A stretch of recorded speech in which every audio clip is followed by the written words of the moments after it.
I really see a whole clear path of selling very differently.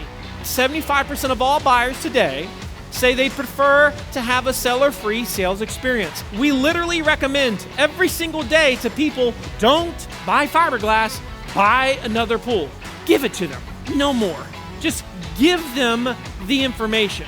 But unless we embrace the market and where the market's headed, those that fight this are going to be in big trouble.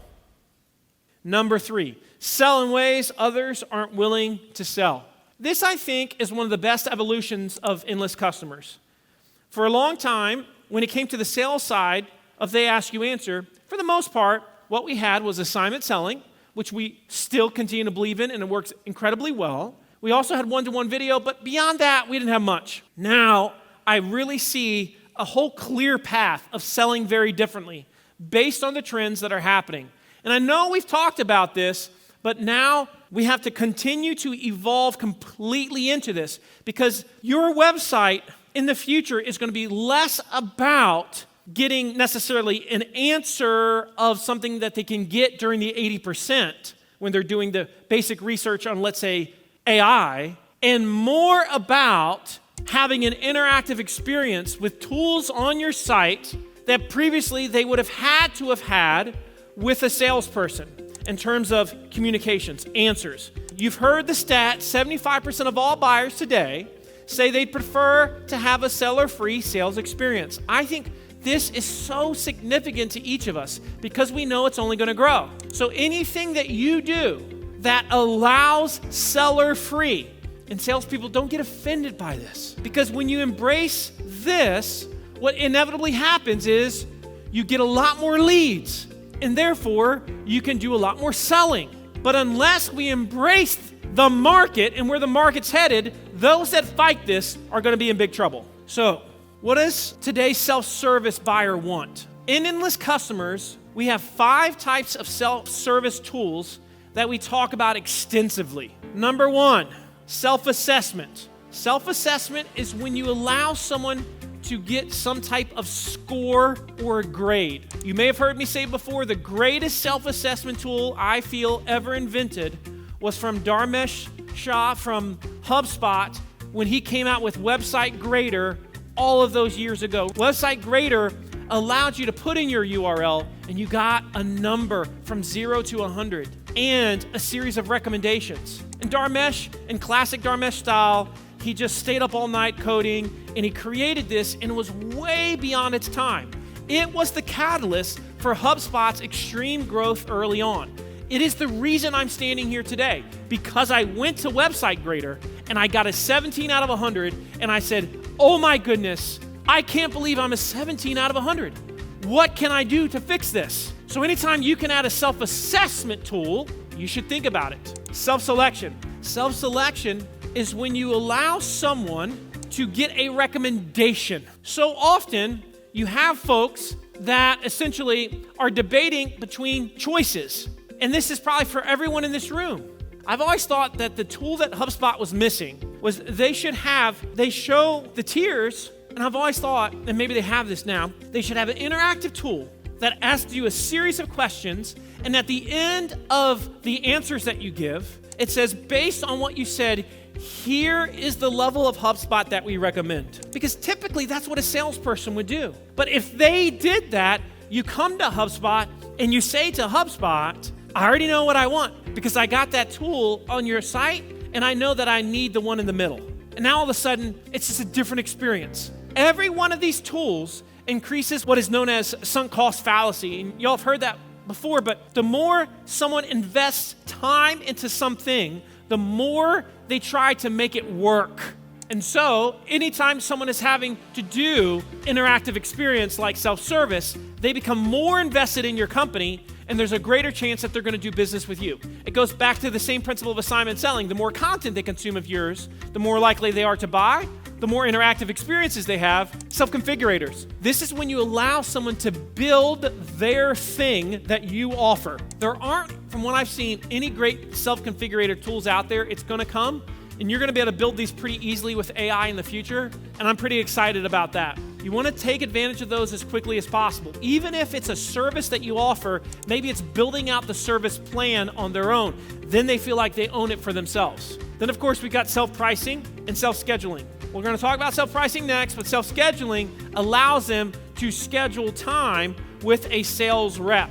And what's even more powerful is when they can also choose the sales rep. We've seen this work incredibly for certain companies, and consistently we're seeing closing rates explode when someone has a choice of sales reps. They get to see the rep, they get to read about the rep, they get to watch a video about the rep, and then based on that, they choose the rep. They are automatically more invested in the rep, and they want to buy from that rep. Closing rates go up every single time. In fact, if you ever did this tool and you took one rep and you said, I'm going to measure your closing rates for those that were just given to you versus the ones that selected you, you're going to see the closing rate is dramatically higher, oftentimes double when they get selected versus when they don't. When it comes to self-service, one of the mistakes that I'm seeing is that we don't show them very well. These are incredible conversion magnets. There's a reason why if you go to river pools, you're going to see very quickly, it's like, boom, in your face. Choose your pool shape. Interactive experience, they get a recommendation. So that's a self-selection tool. They get recommended what type of shape they should choose. Then they've got the take the pool quiz. They get recommended fiberglass, concrete, or vinyl. That tool's wild because we literally recommend every single day to people, don't buy fiberglass, buy another pool. That's the signal. And then, of course, we've got the build and price your pool tool. And I know some of you have seen this before, but we've actually continued to evolve it at River Pools, and I want you to continue to evolve your estimators as well. So if you go to the River Pools estimator, for a long time, everybody said you can't create an estimator if you're not the one setting the end price as a manufacturer. Of course you can. You just have to be willing to give a range, as we were talking about a minute ago with that question. And so, in this context, they're going to see the different pool shapes. They can choose the pool shape they want. We're going to explain what they get with the base package. Remember, ideally your estimator is educating them as they're taking the tool. It gives them the opportunity to learn more about it. Just like someone would stop a salesperson and say, can you help me understand what that means? Ideally, your estimator does this too. So you're walking them through the process. They get to choose what type of patio they want. They get to choose what type of upgrades they want. Then they get to see what potential hidden costs they have. And then finally, at the end of that, they get a recommendation. And so in this case, they see, before the recommendation, we've got the gate. And this is important. The gate is the form. When you have your estimator or any self-service tool, ideally, you put the gate at the end, i.e. the form at the end, because now they've already made the investment and they're going to give you the information. Remember, though, that depending on the tool or the information that you're giving, the value of it should correlate with the amount of information you're asking from them. So with an estimator, you can ask for more than you would if you were just giving them, let's say, maybe a recommendation.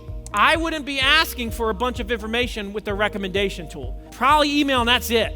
But with an estimator, I'm going to ask for a few more things, which, by the way, Christian and I were talking about this morning. I said, Christian, with our buying guides and all that stuff on River Pools, have we eliminated the gate? And he said, I was thinking the other day, Marcus, it's time to eliminate the gate. I'm like, yes, let's eliminate the gate.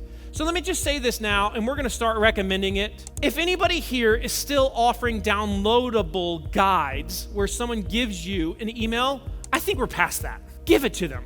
No more. Just give them the information. Because I don't know about you, but I am just not really interested today in giving my information for a guide. I might as well just go to ChatGPT and make my own and read it. And so give your guides away. Is everybody feeling me on this one here? New doctrine. Now, when it comes to self-service tools though, that's the new conversion asset. That's the new set of gates. So as your competitors are still asking them, the prospect for an email to give them some simple buying guide, you're now giving the buying guide away for free. Once they fill this out, and remember, when you do this, when you have the form, notice how we've got instantly emailed to you. You're seconds away. Complete the form, and pricing will be instantly emailed to you. We do not want them to opt out here. So you've got to remind them the payoff is literally coming right now. Then as soon as that happens, Now they get the payoff, and this is what the payoff looks like from river pools. And one thing that we added this year that I think is really, really important, see the ballpark price range? Do you notice how even we say ballpark price range? We don't even say price range. We say ballpark price range, just to further emphasize the fact that this is an estimate, it's a range, this is not a quote. A quote and an estimate are not the same thing. Not only that, but what we added was estimated monthly payment. Much smarter, because there's a certain percentage of people that are more focused on the monthly payment than they are how much is the pool itself. Then there's a certain percentage of people that care much more about how much is the pool. Now, once again, apply this to you, however it works for you, but try to find a way to make the principle work for you.